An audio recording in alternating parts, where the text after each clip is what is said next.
Hi friends, అందరూ బాగుండాలి, అందులో నేను ఉండాలి. ఈరోజు చూడండి, లాస్ అండి, 169 రూపాయలు లాస్ వచ్చింది. యాక్చువల్గా మ్యూచువల్ ఫండ్స్ అనేవి ఎలా మనకి రిజల్ట్ అనేది ఇస్తుందంటే ఈరోజు పెరిగిందా లేదా అనేది మనకి ఎలా తెలుసుకోవాలి అంటే, యాక్చువల్గా నిన్నటి మార్కెట్ ఏదైతే ఉందో ఇది 1 డే క్యాండిల్ అండి. చూడండి, ఇది 1 డే క్యాండిల్. ఇవాళ బాగా పెరిగింది, అంటే 99 పాయింట్స్ పెరిగింది ఇవాళ ఈరోజు. అందువల్ల గ్రీన్ క్యాండిల్ పడింది.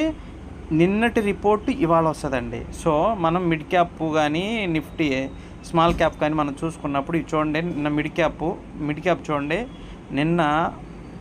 నిన్న దాదాపు 20 పాయింట్స్ ఎంతో మైనస్ అయిందండి. ఈరోజు కూడా -25 పాయింట్స్ మైనస్ అయిందండి. సో మామూలుగా ఏం జరుగుతుందంటే, నిన్నటి రిపోర్ట్ ఏదైతే ఉందో మార్కెట్ క్లోజ్ అయిన తర్వాత ఈరోజు రిజల్ట్ చూపిస్తుంది. అంటే నిన్నటి రిజల్ట్ని ఇవాళ చూపిస్తుంది, ఇవాళ రిజల్ట్ని రేపు చూపిస్తుందండి. ఓకే, మా వీడియో నచ్చినట్లయితే లైక్ అండ్ సబ్స్క్రైబ్ చేయండి. Thank you.